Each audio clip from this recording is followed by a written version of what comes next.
Hello everyone, and welcome back to the second official episode of Cat in the Chats. I'm Kat, I'm your host, and this may or may not be your first time listening to me. If it's your first time, I'd like to say welcome. If it's your second time, I'd like to say welcome back. Also, I'm a little bit sick, you may or may not be able to tell, and I hope it really doesn't affect the audio that much because I have intentions on rambling, and I hope that it doesn't interfere with my vernacular and my verbiage and the speed at which I speak. So if you can follow along, please do. If you can't, then get out of here. Alright, let's get into it. I know everybody's been anticipating talk about the Met Gala. The Met Gala is basically a Hunger Games capital production where a bunch of famous people dress up in really, really expensive and deluxe and never before seen costumey designer items. And I'm not really sure what it's all about. I know a ticket costs $75,000 to get into the Met Ball Gala, Met Ball. Essentially what the Met Gala is a huge gathering of a bunch of celebrities to raise money for the Metropolitan Costume Institute. There's probably a lot of more worthy charitable causes out there, but this is more of a social phenomenon. So basically what this is, a bunch of celebrities dress up, they wear super unique stuff by expensive designers, and it's a big who knows who, the who's who of who's that. The theme itself, these events are always themed. There's a theme that's usually a bunch of words that are a little bit too eloquent for the cause because people are sifting through these. It's always a little vague what the theme is. It's never like, wear neon. This year it felt like it was pretty straightforward considering everyone wore florals for spring. Groundbreaking. Anyways, this year the exhibition was Sleeping Beauty's Reawakening Fashion, and the dress code itself was the Garden of Time. People could have done a lot of interesting things here. I felt like they were really pulling from the dress code of garden, and I understand that in a sense of what grows out of the garden, flowers. But I felt like it could have been it could have been way more poetic. Like this year people were not emoting chaos, fashion in your face. Like there was a few standouts, but I felt almost like everyone was being a little shy, a little timid this year at the Met Gala as I'm sitting here in my pink Gap hoodie. Like who am I to judge? But so I'm gonna start with a list of my favorite dresses that were at the event, and I just think that there's two different categories. There's not on theme and there's on theme, so you get like an A for effort for being on theme. But I'm just going to vote overall what my favorite looks were at the Met Gala. I'm going to go ahead and rank my first of the night. And you're probably wishing you were watching this on video if you're listening to the audio version. And all I have to say to that is tune into my YouTube channel at Cat in the Chats and you'll be able to see this in video. So basically, my favorite of the night was Karlie Kloss. And I'm going to put up an image either here or here for the video watchers if they can see. If you're listening though, she has this gorgeous pink dress with like crystals, intricate details, and it looks like crystals are just like wrapping up her neck and like a necklace around. It's so gorgeous. There's tons of petals, sequins. It seriously is like a dream come be a dream come true. My second favorite overall is Rachel Zegler. And for those of you who don't know Rachel Zegler, she was Lucy Gray in the new Hunger Games movie, the fourth, I guess, because they split the last one into two. The fourth Hunger Games movie, she was the main star. I thought she slayed the house boots down. She had this gorgeous blue long dress, and the dress itself was very fitted, very Sherry Hill, if you will.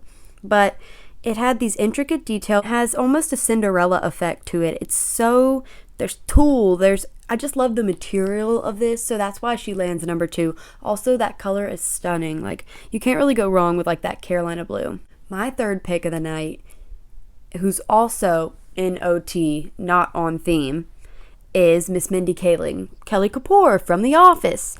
She had a very beautiful, like, tan, mauve-y, pale pink, muted blush, Airstream costume, whimsical princess outfit on, and it's so detailed and it's honestly perfection. It looks like the wind was blowing at the perfect speed. It caught her like in the moment.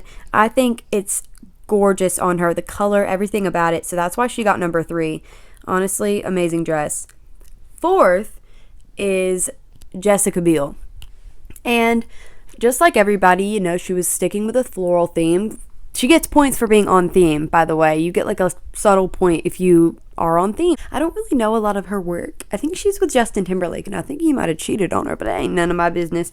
Anyway, she wore this coral flamingo deep V. And seriously, I kind of loved the flamingo aspect of it all.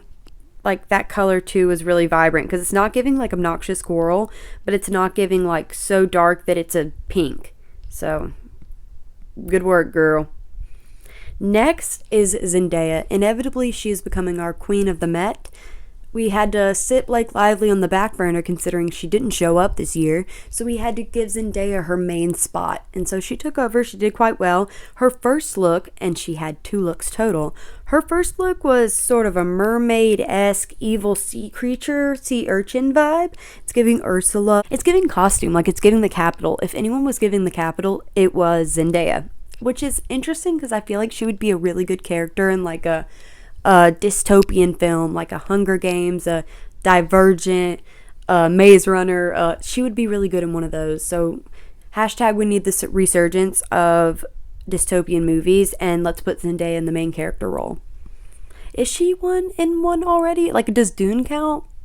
Dune? I don't know. My next on the list, and I don't really remember what number this is. Let's see. 6th. We're on the 6th. And my 6 out of 10 was Kendall Jenner. Although she was N-O-T for not on theme, I'd like to shout out her look because it looks very Maleficent meets princess. I'm also into the fringe shoulders. The hair was a serve. If anyone goes to the Met Gala, like, I love a long extension. It's really such a look.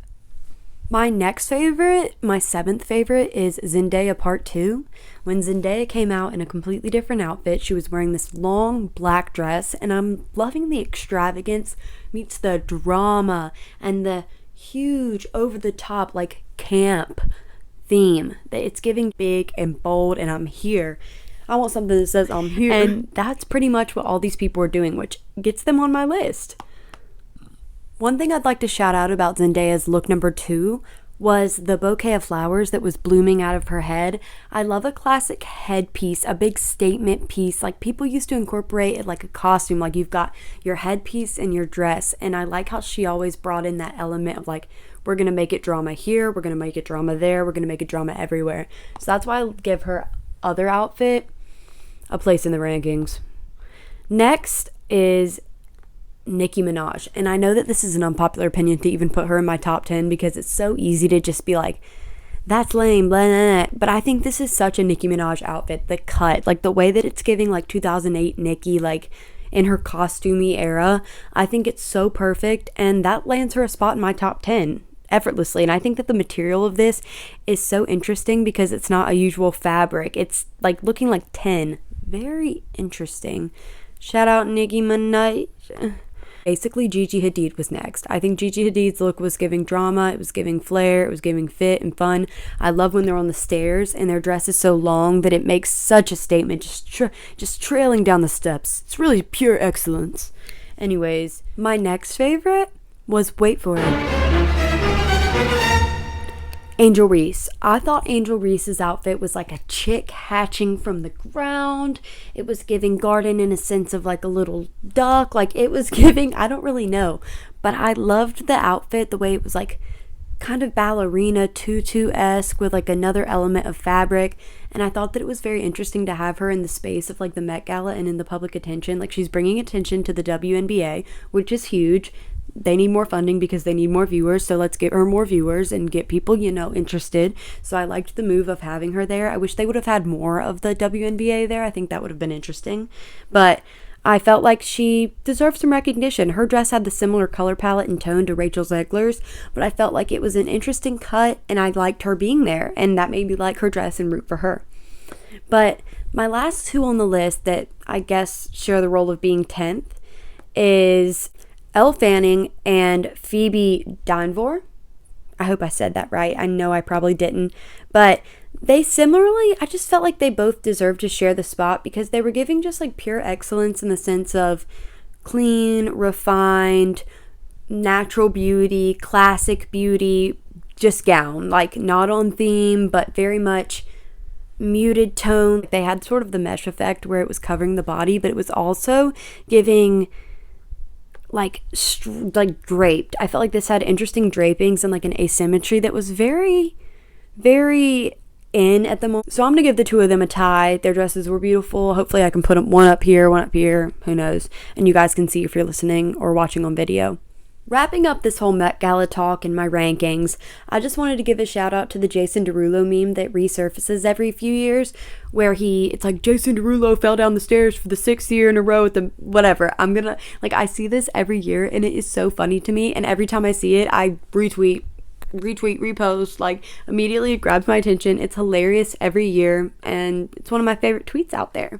I feel like I would be remiss to not talk about the fact that I couldn't help but think that Sydney Sweeney looked just like Billie Eilish, and it was just maybe they have similar looks, and I truly think they do. Like their eyes are kind of similar and they have like sort of a similar look, but when I went to the comments, everyone was commenting, she looks like she needs to find out what she was made for, and like people were making all these jokes like she looked like Billie Eilish, and she really did look like her. So I was kind of interested in that. I feel like if they dressed similar and did their hair the same way, maybe they'd look alike. I don't know. I also wanted to give an honorable mention to Sydney Sweeney's counterpart, which is someone who I think that her archetype is very similar to, and that is Madeline Klein. I felt like Madeline Klein's look was very beautiful in the terms of her glam was so gorgeous, but the dress itself, I'm so over like button down collared shirt. Like I'm just over that look of like it being like a shirt into a dress. I don't know, it was just almost too predictable, and I felt like if she had gone a different route it really would have worked,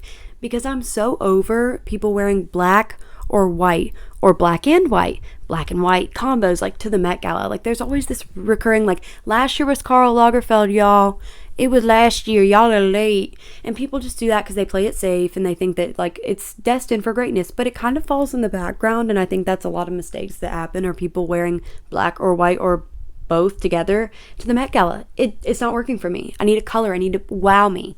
Another trend I saw at the Met Gala that I just want to wrap up as a whole is like the reflective, silvery, metallic, almost reflective-y Swarovski dress that people wear. You know, Kim did it before, Kim did it this year, J-Lo did it this year, Demi did it this year, Keke Palmer, who did look amazing. Like Keke's look was amazing, and so were all of them, obviously, but I'm just so over that same look. Arena Shaq or whatever, she wore a dress like that.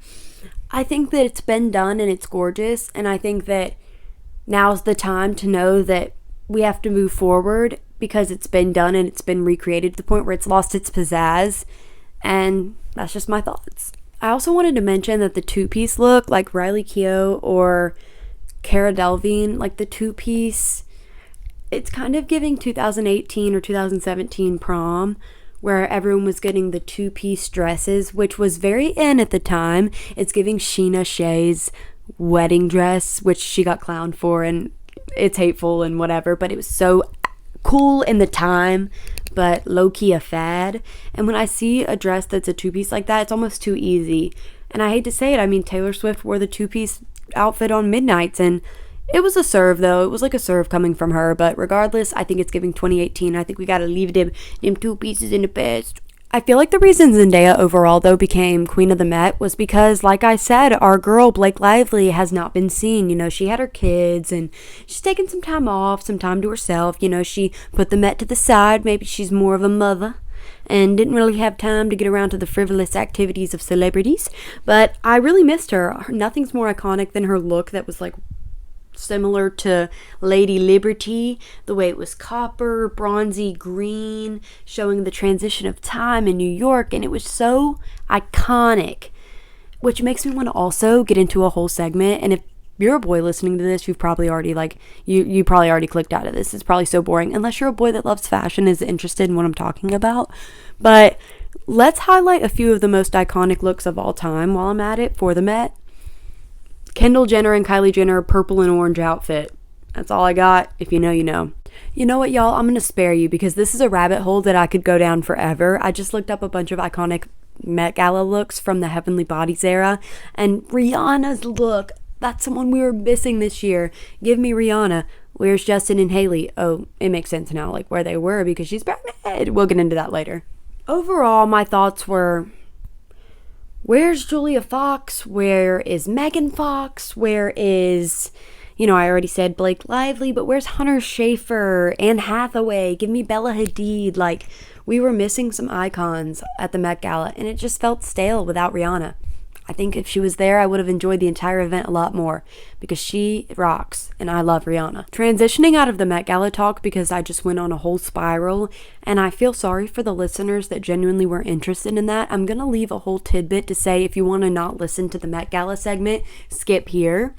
And that's going to be this point in the video. But basically, I wanted to transition into talking about Hailey Bieber's pregnant with Justin Bieber's child, and they're married, and they're so happy, and they have a baby on the way. Rumors were swirling, and everyone was predicting that Hailey Bieber was pregnant. She was covering her stomach, wearing oversized outfits, which she always does. But they announced it at their own time on this cute, gorgeous, timeless Instagram reel piece that they created to show that Hailey's got a bump.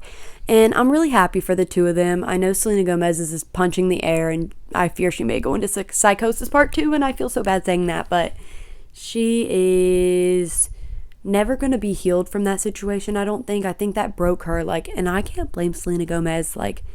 This guy tells you not to worry about this girl forever and always, and he constantly goes back to her when he's with you, and you're like, oh, I know he likes her more than me. And then that's probably how Hailey felt too. I get why these two don't like each other. If I was one or the other, I wouldn't like the other, and that's okay.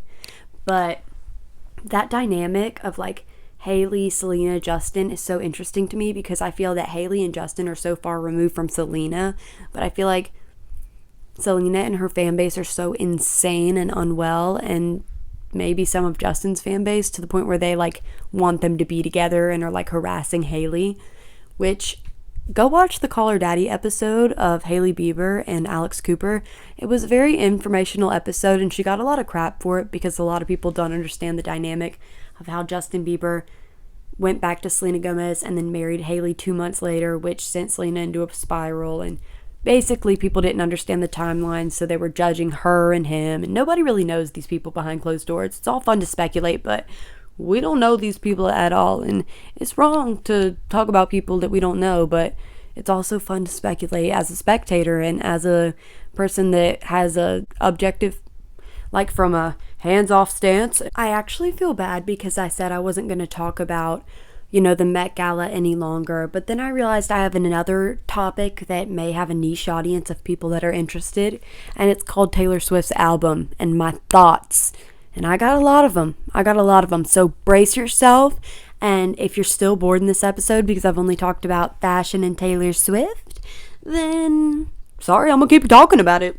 I'm going to be very honest about all of my thoughts. As a real Swiftie, I feel like I have the right to do so because I love Taylor Swift's music. I've been a major consumer of her catalog for all of these years. I've deciphered all her lyrics. I truly am part of the Swiftie fan base, and I understand there's some haters out there. But do I? I don't know. It's very interesting to see people who come for Taylor Swift because I understand that she's so polarizing that you can't help that you're just fed content of her because she's a mega superstar and she's super famous. So there's an overexposure element that's definitely there. But I think that people that hate on her spend more time hating on her than they do just being indifferent. It isn't love, it isn't hate, it's just indifference. One of her lyrics. And when people outwardly repost on TikTok I hate Taylor Swift, it's giving pick me, pick me, pick me, pick me, pick me, pick me. I don't go around saying I hate Morgan Wallen or I hate, I don't know, who's someone a bunch of people like. I don't know. I just never spend time being I don't like that artist that you like. Initially, when listening to the album, I thought, can we please pry this keyboard out of Jack Antonoff's fingers? He is holding on to it, clutching onto this midnight sound that's honestly, there was magic and lightning in a bottle when he came out with All the Help with Melodrama by Lorde. I'll never stop talking about this album. It's my favorite album of all time. Jack Antonoff produced some of the most interesting, intricate songs that I had ever heard. It really exemplified the true teenage spirit and element of like adolescence, and that whole album lyrically and sonically and musically is so phenomenal. And so obviously I respect Jack Antonoff and all his work. Like, I'm saying this as someone who has genuine feelings about the partnership of like Taylor Swift working with him. I think she needs to get another producer. I said it. I think they've done their work. You know, we had Folklore Evermore, which brought us greatness during COVID. Very grateful for the honestly new element of Taylor Swift that we were given. It was just a little snippet of like this folksy, enchanted princess in the woods frolicking around, folk songs, you know, fireplace, mountain cozy. And I thought that, you know, that was good. And then Midnights came out, and I was like, Midnights. And then I let it grow. I let it marinate. And I found myself having such a deep connection with those songs that I didn't originally have. And that's proof that you need to sleep on an album. When an album comes out, you have to listen to it and listen to it, give it new meaning, attach new interpretations to it, and like you hear more when you listen more and you understand more. And I think that's what I need to do with this album, because I haven't given it its fair, true time. I've listened to it probably like 3 times through completely, and I've obviously repeated songs that I like a lot, but my favorite song initially was I Look in People's Windows. And I know that that's an unpopular opinion, and I'm not trying to be like, I'm so different, like, but I loved this song because it was giving Ivy, Willow. It felt almost like a continuation of that era, and it felt like she's had these songs stored away and had to transition them into this double album, and almost like she was producing songs more easily than putting like true production into it. It's like the same way that like 22 and More for Pop songs were. And like I Can Do It With a Broken Heart is pop, upbeat, but I also thought that it's giving like Midnights, and it's giving that like same sound. And I feel like this album felt like it had songs that could be put in different eras that weren't the one that it came. Like I felt like it's not as truly a defined era, and I think she's curating that as we speak. Like she's doing these poetic-y Eras Tour performances where she's incorporating the Tortured Poets department. Other songs that stuck out to me, obviously I really liked Fortnite. I think it's a really interesting sound. I wish she had given Post Malone a little bit more verses or more time to sort of, I wish the song was longer, truly. It's so good. It's an easy listen. It's good harmonies. I think that it's interesting how she's pulling in 1975 imagery to the whole theme of the music video. But I felt like we need another song with Post Malone. I want more of this collab. It was so good. I got a piece of it. You got a piece of it, but I want a little more, you know? It's so good. So it wasn't what I expected in the sense of like the leaked version on TikTok that was AI that got posted, where it's what people thought the song was going to be like, where it's like, never made it clear, never made it right. Overall, the songs that really stuck out to me when I was liking them for the first listen through, I wanted to like the ones that stuck out to me. I liked Clara Bow. I liked The Smallest Man Who Ever Lived. I liked I Can Do It With a Broken Heart because pop anthem. I liked Guilty as Sin, which I think is such a good song. It's very Speak Now. Sounds Speak Nowish to me. I said it. I liked Who's Afraid of Little Old Me, and she's sort of giving dark, powerful icon in her concert singing Who's Afraid of Little Old Me. Next, So Long London, But Daddy I Love Him. Basically all the songs from the main album. Like when it first came out, I really did think they were bops. I don't love Florida because I really don't love Florence and the Machine's voice. I'm sorry, I can't get behind it. I tried. Like I like the dog days are over, but I do not like the I got some regrets, I'll bury them in Florida. Other songs that stuck out to me in her additional grouping of songs that came out is like the part 2. I liked I'm Gonna Get You Back. But I have a problem with this. Taylor Swift, allegedly back in the day had gotten writing credits for Olivia Rodrigo in the song Deja Vu. They sound very similar, Cruel Summer and Deja Vu in that sense, but Taylor basically took it too far. Like, it was this girl's first album and she's getting financial credit and writing credits for this song that she came out with when she's like slightly inspired. Thought it was a little strange, but Taylor releases a song called I'm Gonna Get You Back. Interesting. Olivia Rodrigo has a song called Get Him Back, which is the same exact premise of it having dual meaning. Like, I want him back, so I'm going to try to like get him back, and also I hate that MFer and I'm going to get him back. Like, they have two different meanings, and both of these songs had the same exact vibe. And if I was Olivia, I'd get my lawyer on line one. Moving on, other songs that stuck out to me were I Hate It Here. Kind of reminded me of my original college experience in Wilmington as a sophomore. I was like, I hate it here. So I related to that one. And then Thank You, Amy, obviously about Kim. I can't go a second without mentioning this beef because it's everlasting. And I'm just like Taylor Swift. You don't have to forgive and forget to move on. You can move on without either of those things happening.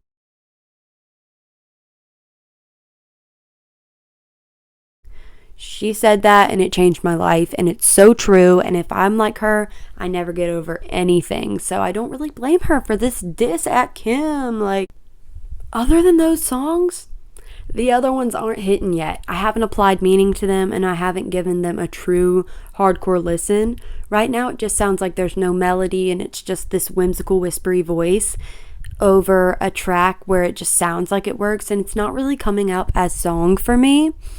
And that's something I kind of have a problem with. But other than that, I'm going to let this album marinate a little longer. And who knows, it might become one of my like top faves soon. But maybe not. But maybe it'll get up there with Red in 1989. But I doubt it.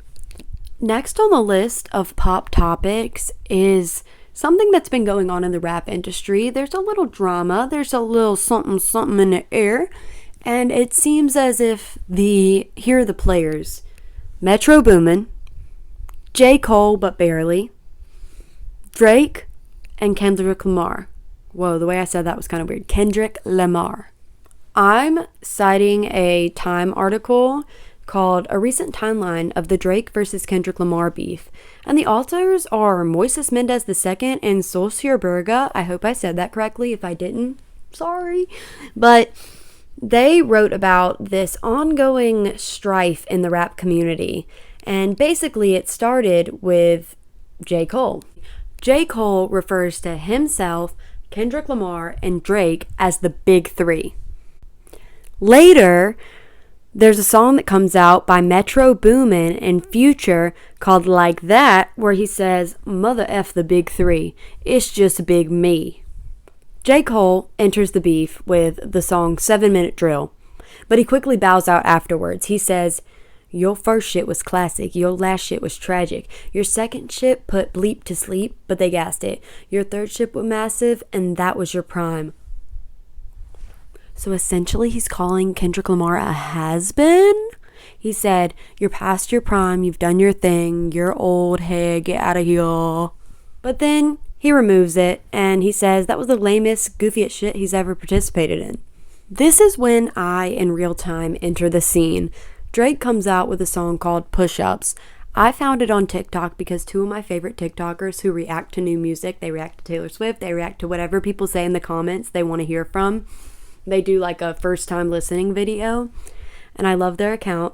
But they posted themselves reacting to the song Push-Ups by Drake, which was originally like not released on Spotify, Apple Music. And I was like, man, this song's kind of good. He has one lyric that says, "How the F you big steppin' with a size 7 men's on?" And when I heard that, I said, ooh, like it got juicy. And so like, this is all like playful. This is all fun, you know, lighthearted, you know, it's never been that serious. And he says, "You gotta do a verse for the Swifties," and talking about making a verse for Maroon 5, make it witty. Like he's just joshing, you know, he's just playing around. Drake's just goofing. So the internet starts catching on, and this is when the song Euphoria, which was Kendrick Lamar's response to Push-Ups, comes out. And, you know, this is the theme on TikTok, the trend going around that goes, let me tell you, I'm the biggest hater. I hate the way that you walk, the way that you talk, the way that you dress, the way that you, like, it reads someone to filth. Like, someone doesn't like a certain character on TV, a fictional being. They'll post it and say, I hate the way that you walk, the way that you talk, etc. And that's how this next diss came out. And then, next thing you know, Kendrick Lamar did an additional song because I think he was just getting fired up sorry, I thought I heard something. I'm so easily spooked. But so music comes out, whatever, and then less than an hour after Drake released the song Family Matters, Kendrick Lamar put out his next track, Meet the Grams. And this song kind of like, I'm like, man, this is getting a little intense. This is getting like legal, weird, too much information, somebody's going to jail vibes. Now Kendrick Lamar is saying that Drake has a secret daughter with another woman and is like, basically he has a daughter that he neglects out there. And it's starting to get about family. Like, and Kendrick Lamar goes to compare Drake to Harvey Weinstein, who's a known predator, which indicates that Drake is a predator of sorts, allegedly. Long story short, I got bored reading about it. Hope everyone's okay. I know that Drake's security guard got shot and he's okay, but he got shot outside of Drake's house, so it's becoming a little serious. And I think that they need to pipe down and maybe relax and go to the islands and get you gold no spray tans. Like, they need to relax. Let's transition into TV time. So, I've been watching a few good things lately, nothing too crazy, but I did recently watch the Dance Moms reunion. And for those of you who didn't watch Dance Moms growing up, did you live under a rock? Basically, these girls live in Pittsburgh, Pennsylvania, where they dance at a dance studio, but they have this super abusively aggressive teacher who's like a really big, scary woman who yells at them all the time, and they have like a lot of trauma, so you kind of feel like you're trauma bonded to these young girls, because you've watched them grow up on TV, you've seen them cry, you've seen their blood, sweat, and tears and their passion for dance. Like, I feel like personally connected to these girls. So I was very intrigued when I saw that the reunion was coming out. And I found it very interesting because I think that it's very important they invited the key people who were on Dance Moms. But I think they could have kept this going and built on this and had like all these characters that were on Dance Moms, not just like 5 or 6 of the girls. I'm talking season 1, 2, 3. If you were on the show, I want to hear from you, and I want a mini series. And I think that Lifetime could have capitalized off that, because I know that Lifetime's like most successful project was probably Dance Moms. I wonder if, did Wife Swap come on Lifetime? I wonder what shows came on Lifetime. Like, what makes it a network? Because I know Dance Moms, but I can't think of other things. But anyways, the producers and all the people in charge there need to capitalize off that and know that we can never get enough Dance Moms content. I want more, more, more, more. A little bit is never enough. And they were giving us everything we needed. The vulnerable side, their feelings, and their current stages of healing that they're in from the dynamic between them and their dance teacher. And I honestly, like, I'm unsatiated. Like, I need another bite. I need another sip. I'm thirsty, I'm hungry, so give me more. Another thing I've been watching on TV lately is Survivor. And I know that a lot of people watch this show. It's not some groundbreaking realization that I had that this super niche show is out there.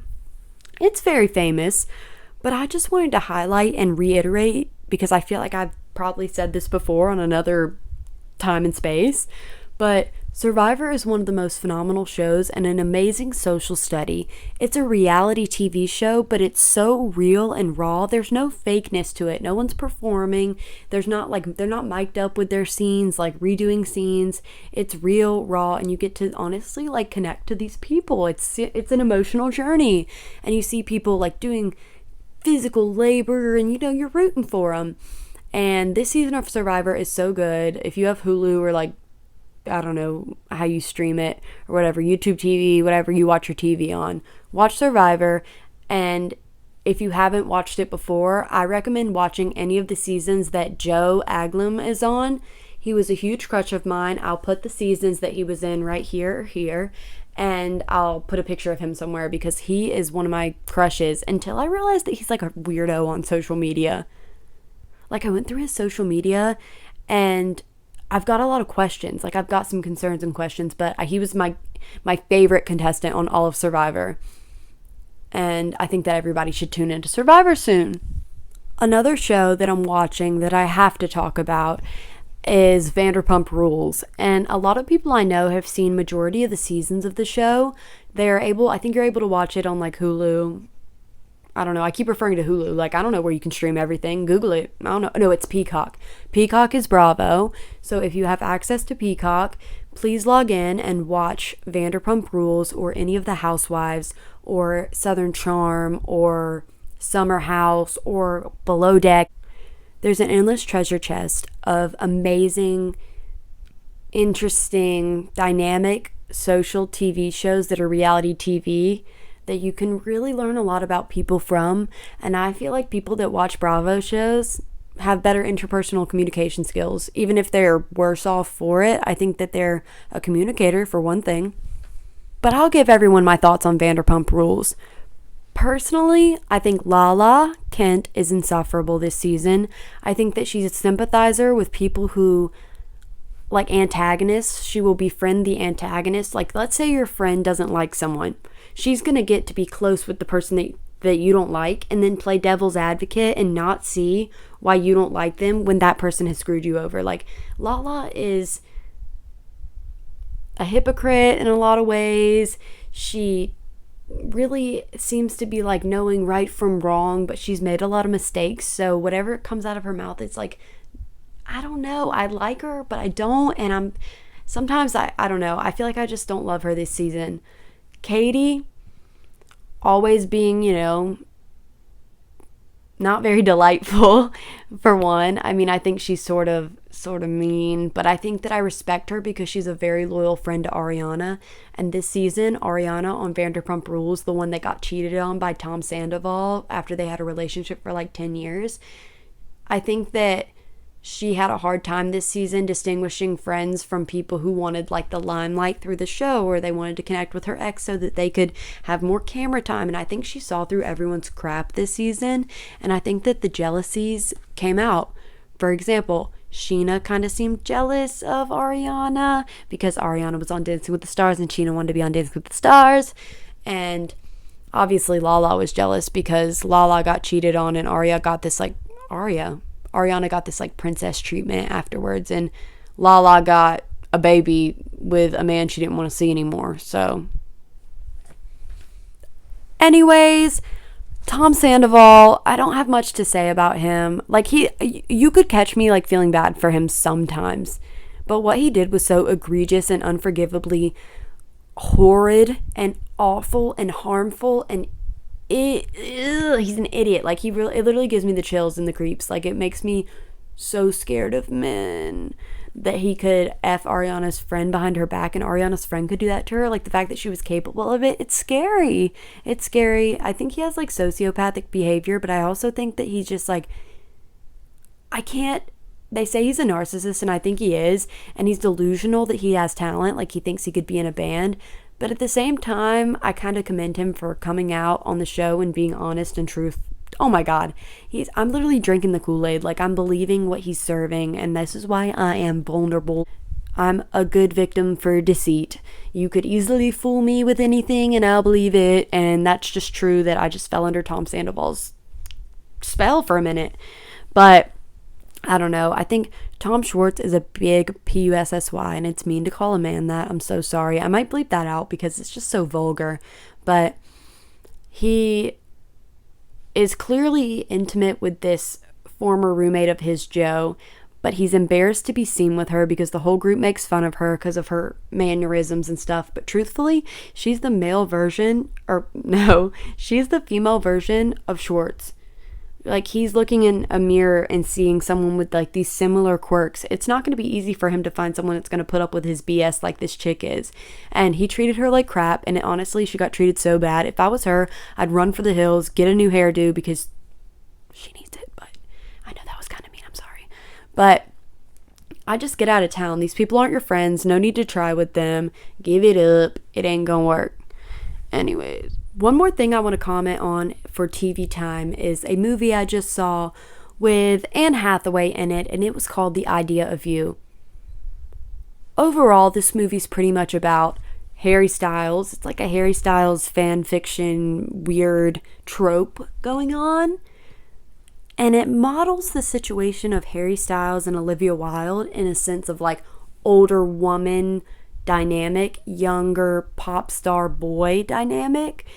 And essentially what this movie is about is Anne Hathaway's character's name is Soline, and she earns an art gallery and is like a really rich woman who goes to Coachella, and like I wasn't really sure, like she produced this movie, so I feel like she thinks that's like a normal human thing is to like have an art gallery, like and go to Coachella and be like loaded and like I don't know. I felt like sometimes when these rich people make these movies and they produce them, their view of what like an average household is so different because they've never been an active member of a culture in a society that is outside of what being famous is like. So they don't know like the norms.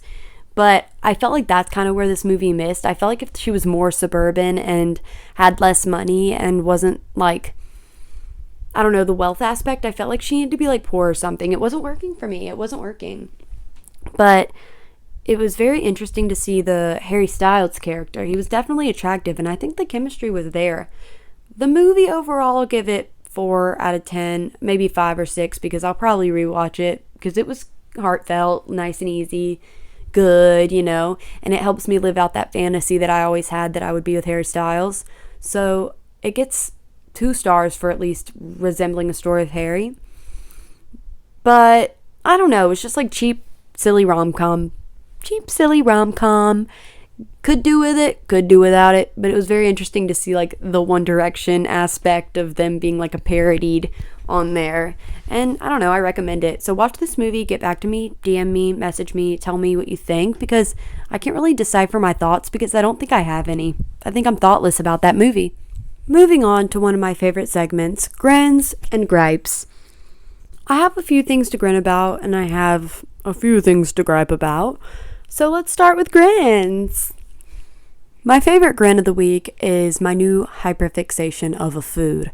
This food in particular happens to be a sweet treat created by yours truly, and I wish I had never discovered it because I'm addicted. It's my new fixation on food, and I'm going to eat it until I hate it. So I buy a sourdough bread loaf. I put it in the freezer just in case it goes bad, you know. When I need it, I pop it out. I put it in the toaster, toast it to golden brown. I slather Nutella over it, thinly cut strawberries, placed so delicately, and I eat the most delicious dessert I've ever had in my life. I've been having it for breakfast. I'll admit it. It's giving toaster strudel. It's giving maybe bad for me. I don't really care. There's strawberries. It's fruit. It's healthy, whatever. And it's delicious. It's one of my favorite things ever, and y'all should try it. Another one of my grins is the essence and true experience of spending time with my parents. I'm at a stage where I am getting older, obviously. I'm growing up and I hate it. I want to be a little girl forever. I want to be 11 years old again, please. But my parents are also, you know, they have a new house and they're there often and stuff. And, you know, I don't get to see them as much. So I just really cherish the time that I do get to see them. And lately I've just been loving being with my parents. So shout out to mom and dad. Shout out mommy. Shout out daddy. I still call my parents mommy and daddy. If you got a problem with it, you can talk to my sister because she does the same thing. I want to get to a point where I can have sponsorships. I was just talking about the Allure Beauty Box, and it's a dream one day for me to be like, use code your mom and get 30% off at checkout. Like, I want to do these sponsored ad vids, and I'm going to make it a manifestation of mine to do like, one day I'm going to get PR. One day I'm going to get something free in the mail. One day I'm going to get a sponsorship, and I'm going to have a discount code, and I'm going to be an influencer. And now, you know what that'll do? Make sure I never have to work a day in my life again and get to just talk is my job. And that's honestly what the dream is and what the goal is. But I'm so delusional it would never happen to me. But if it did, that'd be awesome. Another grin of mine is the process of selling clothes online. I'm talking Curtsy, Mercari, Poshmark, Depop, or whatever. People use a ton of different ways. Facebook Marketplace. The internet version of reselling clothes needs to be more of a thing. People are so into thrifting and buying used clothes already. It's such a trend now to pass around different styles that I love using apps like Curtsy. It's one of my favorite apps. I've sold a bunch of things lately on there, and it's such a reward to see that I got an order, and then I get my little bag and I go to the UPS store, I show them my phone, they scan it, then those people get a shipping receipt and I get money in my account for clothes that I wasn't even going to wear. So I've been selling a lot of clothes lately, and I definitely recommend people do that too. It's, spring cleaning, it's virtual thrifting, and it's accessible for us to get unique, cool pieces that people have had before and wear them secondhand. I really want to get into those newly rent the runway. There's a bunch of different brands of places where you can rent a certain amount of styles they'll send you a month for a certain rate. I think it's like $99 and you get 5 designer items to wear. And I think the future of fashion would be really cool if we could just do a whole bunch of selling and trading and bartering and the silk trade and the whatever. I think it would be really interesting for people to start swapping clothes. But follow me on Curtsy. Transitioning into Negativeville, where I reside, I'd like to start going into the gripes. I have a few, nothing's really been plaguing me as of late that is so horrible to the point where I have to report back. But I do have one gripe, and it may be a personal thing, but Tom Brady, there's something about him I don't trust. Something about him ain't right. And I'm not talking about those videos of him kissing his kids, because, my parents loved on me as a kid. They give me a kiss, they hug me, and I understand that close bond as a family. I'm not knocking him for that.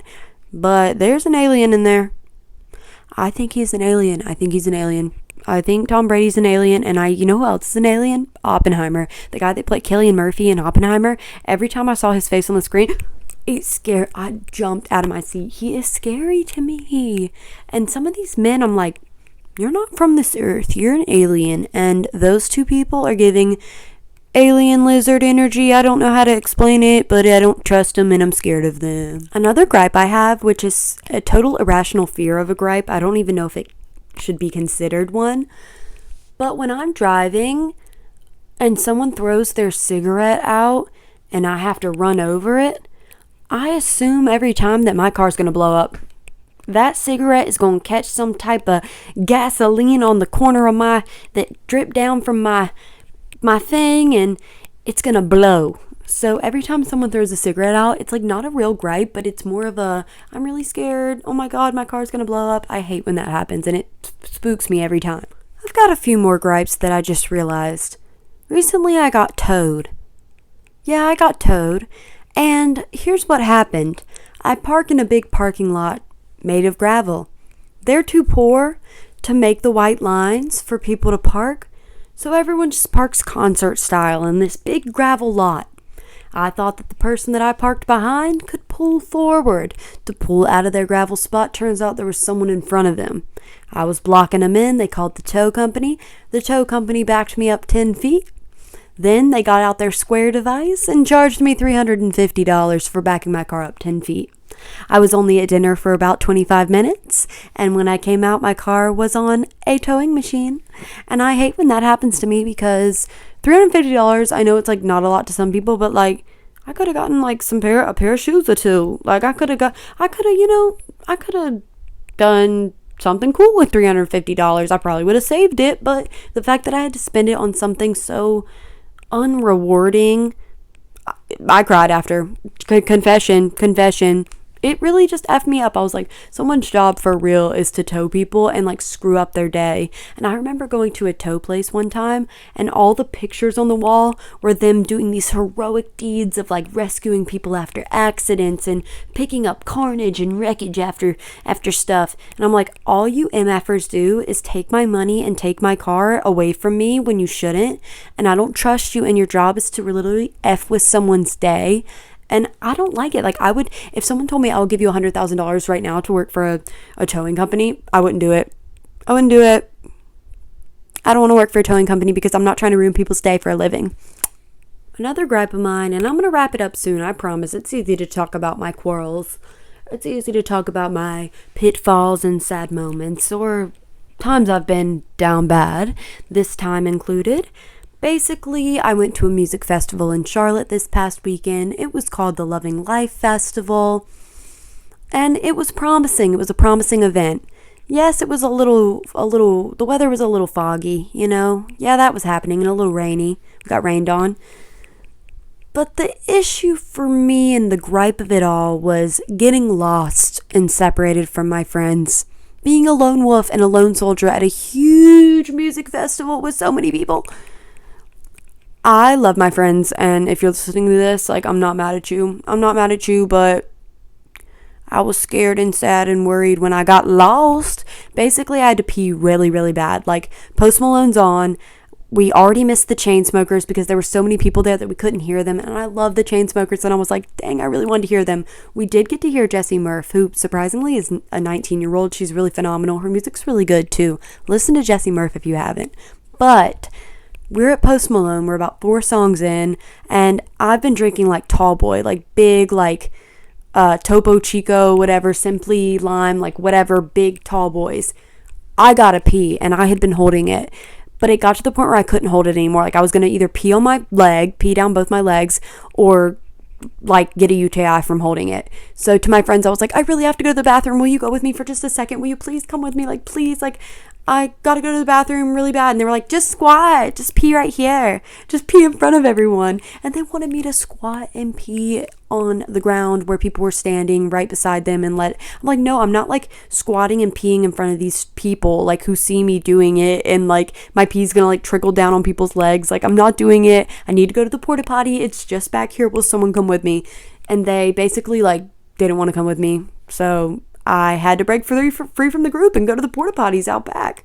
So I break free from them with the intention of coming back to the same exact spot and being able to find them. I overestimated my ability to do so, considering I got back from the porta potties. My friends are nowhere in sight. I can't find them. I look everywhere. I'm searching heads. I'm looking around. I'm shimmying through people. I'm looking around. I literally felt like so disoriented. I was like disassociating, like in public. I couldn't even hear the music because I was so scared because my phone was about to die, and I lost my friends in Uptown and was like, where are they? No one was answering their phones. They said they had no service. And so I'm looking everywhere. I don't see them, which freaks me out, obviously. And I never find them. And the concert ends of me standing by myself, frantic because I've looked everywhere. I can't find them.